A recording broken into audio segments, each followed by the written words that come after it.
How to use the bump feature in Facebook.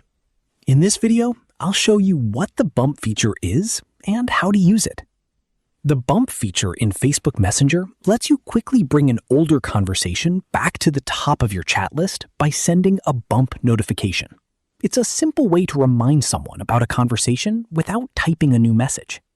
However, this feature now is only available in Facebook Lite, so you won't find it in the Messenger app for now. To use it, open the Facebook Lite app on your Android phone or iPhone and open the conversation you want to bump.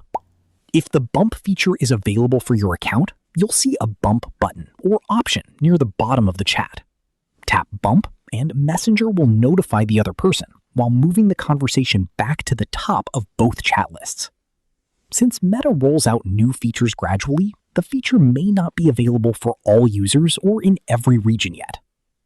That's it. You've successfully learned what the bump feature is and how to use it.